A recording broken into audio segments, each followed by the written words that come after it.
persécuté au cours des âges est immense. De nos jours, combien de chrétiens encore viennent s'ajouter à ce cortège, surtout dans les pays où il n'y a pas la liberté religieuse, tels que les pays communistes. Le sang des martyrs, à cause de leur foi au nom de Jésus, annonce que Jésus va bientôt revenir. Le Seigneur a aussi parlé de l'apostasie et des progrès de l'iniquité. Matthieu, chapitre 24, verset 12, « Parce que l'iniquité se sera accrue, la charité du plus grand nombre se refroidira. » 2 Thessaloniciens, chapitre 2, verset 3, « Que personne ne vous séduise d'aucune manière, car il faut que l'apostasie soit arrivée auparavant. » Il n'est pas exagéré de dire que les nations prétendues chrétiennes sont en pleine apostasie. Le mot apostasie signifie loin de la base, c'est-à-dire éloigné de la vérité première. Si Jésus-Christ et ses apôtres venaient sur terre aujourd'hui, ils ne reconnaîtraient pas dans les religions des hommes le simple évangile qu'ils prêchaient et enseignaient, et qui transformait tant de vies. Les enseignements humains ont pris tant de place que la vérité est étouffée. Les hommes aujourd'hui aiment le plaisir plus que Dieu, même en se disant chrétiens. Ils ne possèdent plus que l'apparence de la piété, reniant l'unique efficacité, Jésus-Christ. L'abandon de la foi se constate dans le monde religieux de toute nation, et particulièrement en Suède et dans des pays qui se disent chrétiens, où l'on constate maintenant un recul par rapport à la foi, un recul énorme, une iniquité va grandissante, les lieux de plaisir débordent, des milliards sont dépassés dans les jeux, l'alcool, les bals, les théâtres. Et quelqu'un a dit, aujourd'hui l'église c'est le cinéma, les dieux et les déesses sont les stars. La criminalité juvénile augmente en des proportions considérables. En Amérique, on compte un divorce sur 5 mariages. Il suffit de lire les journaux de nos pays pour y voir dans leurs colonnes adultère, vol, crime, banditisme, drame de l'alcoolisme. Jésus-Christ l'avait bien annoncé. L'iniquité serait grande à la fin des temps, comme cela l'était au temps de Lot. Et il a dit qu'à son avènement, le monde sera comme en ces temps de Noé et de Lot, où les gens avaient abandonné la foi en Dieu. Le monde s'éloigne de Dieu et par suite se livre au péché. L'apostasie est liée au désarroi dans le monde moral, social, économique et international. Nous sommes dans ce monde souillé et apostat, nous sommes à l'époque de la fin. Quant au faux Christ, il est écrit dans Matthieu 24, verset 23, c'est Jésus lui-même qui parle et qui dit, « Si quelqu'un vous dit alors, le Christ est ici, ou il est là, ne le croyez pas, car il s'élèvera de faux Christ et de faux prophètes, ils feront de grands prodiges et des miracles au point de séduire, s'il était possible, même les élus.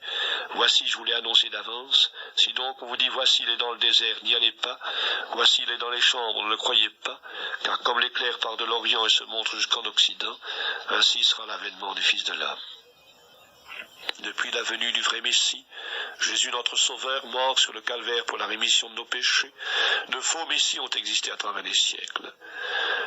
Les premiers et deuxième siècles en ont connu de nombreux, mais ne citons que ceux de notre temps.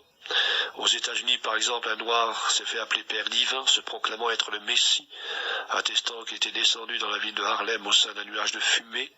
De nombreux adeptes l'adorent. Aux Indes, il y a aussi un faux Christ qui a pris le nom de Krishna Venta et passé par l'Europe, accompagné sa femme Ruth. En France, le 25 décembre 1950, un homme, Georges Roux, retraité des postes dans le milieu de la France, à Montfavet, s'est déclaré aussi être un messie. Il a fait de la propagande dans les villes. Sur ses affiches et ses tracts, on pouvait lire ce qui suit. Hier, Jésus de Nazareth. Aujourd'hui, Georges de Montfavet, mais toujours le Christ. Écoute la merveilleuse nouvelle, le Christ est à nouveau parmi nous. Évidemment, tout cela se passe de commentaires. Qu'il me soit permis cependant de citer encore celui-là que j'ai rencontré à Jérusalem, et qui se disait aussi être le Christ revenu sur terre. Il me disait qu'il était là à Jérusalem depuis des années. C'est un juif venant de Roumanie, et il affirmait être Jésus qui allait entrer bientôt dans son règne. Et c'est alors qu'à la fin de la conversation, au bout d'une heure de conversation, quand je lui ai demandé, mais Jésus doit revenir avec son épouse, et comment comprenez-vous cela? Il m'a dit, mon épouse est à Paris, elle s'appelle Madeleine. Et c'est ainsi nous nous rendons compte qu'il y a des hommes qui veulent se faire passer pour le Christ, et qui sont complètement en dehors de toute la vérité biblique, mais il en est d'autres qui, sans en arriver jusque-là, se disent cependant aussi être le Christ, comme ces Juifs qui sont aux États-Unis et qui doivent venir, dit-on, régner à Jérusalem et qui possèdent une puissance qu'ils ont découverte capable de détruire tous les ennemis d'Israël. Les faux Christ sont là, preuve que le vrai Christ a dit la vérité et que nous vivons les moments extraordinaires de la fin des temps. Mais le fait marquant qui est le plus important, c'est la libération de Jérusalem et le rassemblement du peuple d'Israël. Parlant de la destruction de Jérusalem qui arrivera en 70, le Seigneur annonça à propos des Israélites, ils tomberont sous le tranchant de l'épée, ils seront emmenés captifs parmi toutes les nations, et Jérusalem sera foulée aux pieds par les nations, jusqu'à ce que les temps des nations soient accomplis. Lorsque les troupes romaines envahirent la Palestine en l'an 70, 1 100 000 Juifs périrent sous les coups de Titus, 900 000 survivants furent vendus en Égypte sur les marchés d'Alexandrie, Jérusalem fut détruite, le temple incendié par les 100 000 soldats romains, l'État juif fut définitivement anéanti par les Romains en 132-135, il y eut à cette époque encore 500 000 morts, et l'empereur Adrien fit passer la charrue sur l'emplacement du temple, accomplissant ainsi la parole du Seigneur, il ne restera pas pierre sur pierre qui ne soit renversé. Les Juifs survivants et leurs descendants connurent à travers le monde de dures persécutions annoncées par les prophètes. Et après les massacres qui se sont déroulés à travers les siècles passés, nous citerons le plus tragique, celui de la dernière guerre, où environ 6 millions de Juifs ont péri dans les camps de concentration. Le fait qu'Israël ait subsisté au travers des traitements si effroyables est un vrai miracle et ne peut pas ne pas attirer notre attention. Les Juifs sont à la face du monde, une preuve vivante de la vérité des prophéties, un signe incontestable de la fin des temps. Leur dispersion dans le monde était annoncée depuis longtemps par les prophètes. Jérémie chapitre 9 et 29, Deutéronome chapitre 4. Et cette dispersion eut lieu déjà avant la venue de Jésus-Christ. Après la mort de Christ, presque tous les Juifs furent chassés du pays et Jérusalem fut foulée aux pieds par les nations. Mais voici que le retour d'Israël était également annoncé. Jérémie chapitre 16, verset 14, on dira l'Éternel est vivant, lui qui a fait monter les enfants d'Israël du pays du septentrion et de tous les pays où il les avait chassés. Je les ramènerai dans leur pays que j'avais donné à leur père. Voir aussi Ézéchiel 34, 38, Ésaïe 49 et 60. Et nous assistons à l'accomplissement de ces prophéties. Depuis 1917, les Juifs retournent vers leur pays. À cette date, il n'y avait que 60 000 Juifs environ en Israël. En 1939, 420 000. Actuellement, plus de 3 millions. L'État juif existe, maintenant, connu sous le nom d'État d'Israël. Et les Israélites y affluent sans arrêt. Depuis le 15 mai 1948, l'État d'Israël a été proclamé par le président Ben Gurion. Jésus avait annoncé que Jérusalem ne serait plus foulée par les nations. Il y a eu la guerre des 6 jours en 1967. Et le 7 juin 1967, Jérusalem n'était plus foulée par les nations. Jérusalem était entre les mains d'Israël. Et comme le disait le maire de Tel Aviv, Jérusalem ne forme plus qu'une seule ville maintenant. Il n'y a plus la vieille ville et la nouvelle ville, il y a simplement Jérusalem. Et il disait entre autres ceci, nous voulons faire de Jérusalem la plus belle corbeille de fleurs du monde. Jérusalem est donc maintenant la capitale d'Israël et foulée par le peuple d'Israël. Le temps des nations est donc maintenant à sa fin. Le Seigneur ne saurait tarder. Une question se pose, si nous savons maintenant que le Seigneur est très proche, qu'il va bientôt revenir, puisque les signes annoncés sont accomplis ou en voie d'accomplissement, nous pouvons nous poser cette question, mais pourquoi Jésus-Christ va-t-il revenir?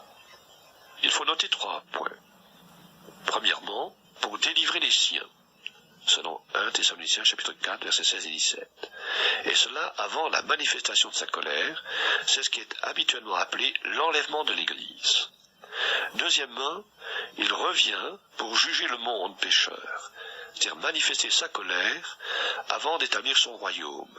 2 Thessaloniciens chapitre 1, versets 7 et 8, Apocalypse chapitre 6, versets 12 à 17. Troisièmement, il revient pour établir son règne de justice et de paix, c'est-à-dire le millénium ou l'âge d'or. Ésaïe chapitre 2, chapitre 9, Zacharie chapitre 9, Psaume 72, Daniel chapitre 7, etc. Et parlons maintenant donc de ce premier point, l'enlèvement de l'Église. L'Écriture sainte parle de 4 enlèvements. Le premier, l'enlèvement d'Hénoch. Hénoch fut enlevé pour qu'il ne vît point la mort et qu'il ne parut plus parce que Dieu l'avait enlevé. Car avant son enlèvement, il avait reçu le témoignage qu'il était agréable à Dieu. Genèse 5, verset 2, Hébreux 11, verset 5. Deuxièmement, l'enlèvement d'Élie, dans un char de feu. 2 Rois, chapitre 2. Troisièmement, l'enlèvement de Jésus. Ce Jésus qui a été enlevé du milieu de vous viendra de la même manière que vous l'avez vu allant au ciel. Actes, chapitre 1, versets 9 à 10. Quatrièmement, l'enlèvement de l'Église de Christ. Voici en effet ce que nous vous déclarons d'après la parole du Seigneur. Nous les vivants, restés pour l'avènement du Seigneur, nous ne devancerons pas ceux qui sont morts. Car le Seigneur lui-même, à un signal donné, à la voix d'un archange et au son de la trompette de Dieu, descendra du ciel. Et les morts en Christ ressusciteront premièrement. Ensuite, nous les vivants, qui serons restés, nous serons tous ensemble enlevés, avec eux, sur des nuées, à la rencontre du Seigneur dans les airs. Et ainsi, nous serons toujours avec le Seigneur. C'est le texte de 1 Thessaloniciens, chapitre 4, versets 16 et 17. Selon l'enseignement de l'Écriture, cet enlèvement des convertis se fera de la manière suivante. Tout d'abord, dans les airs. Il importe de ne pas confondre l'apparition de Jésus-Christ sur la terre pour établir son règne, après avoir jugé les nations, avec sa venue dans les airs pour chercher son Église. Ainsi, il vient d'abord dans les airs, c'est la première phase du retour, et ensuite sur la terre, seconde phase du retour. Nous serons enlevés à la rencontre du Seigneur. Cette rencontre est aussi mentionnée par Jésus dans la parabole des 10 vierges, où il souligne la nécessité de la vigilance pour attendre l'époux. Matthieu chapitre 25, verset 6. Et il se comprend que l'époux ne vienne pas de la même manière que le juge, décrit dans Apocalypse chapitre 19, verset 11 à 16. Nous serons enlevés avec des corps glorieux. La chair et le sang ne peuvent hériter le royaume de Dieu, et la corruption n'hérite pas l'incorruptibilité, déclare la parole de Dieu, et c'est pourquoi nous serons changés, car il faut que ce corps corruptible revête l'incorruptibilité, que ce corps mortel revête l'immortalité. C'est ce qu'enseigne l'apôtre Paul dans 1 Corinthiens, chapitre 15, versets 51-53. Il est ajouté que notre corps deviendra corps céleste, corps spirituel, corps glorieux. 1 Corinthiens 15, versets 42-49. Il deviendra semblable au corps de gloire du Seigneur. Philippiens 3, versets 20-21. Ce sera alors ce que l'Écriture appelle la rédemption de notre corps. Romains chapitre 8, verset 23. Nous serons, au moment de cet enlèvement, à la rencontre du Seigneur, semblables au Seigneur lui-même. Bien-aimés, nous sommes maintenant enfants de Dieu, écrit l'apôtre Jean, et ce que nous serons n'a pas encore été manifesté. Mais nous savons que, lorsque cela sera manifesté, nous serons semblables à lui, parce que nous le verrons tel qu'il est. 1 Jean chapitre 3, verset 2. Et tout cela, cette transformation de notre corps, cet enlèvement, se fera en un instant. Le mot instant dans 1 Corinthiens 15, 52, c'est le mot grec atomo, soit en traduction moderne, atomiquement, dans une fraction de temps si petite qu'elle ne peut pas être divisée. Aucun avertissement préalable, ceux des Saintes Écritures suffisent. À nous d'être prêts pour cet enlèvement lorsqu'il se produira. L'enlèvement se fera avant la colère de l'agneau. Dans le livre de l'Apocalypse, l'expression « colère de l'agneau » se rencontre à diverses reprises. Cette colère doit venir sur le monde pécheur. Apocalypse 6, 12, 17 dit ceci : « Cachez-vous devant la face de celui qui est assis sur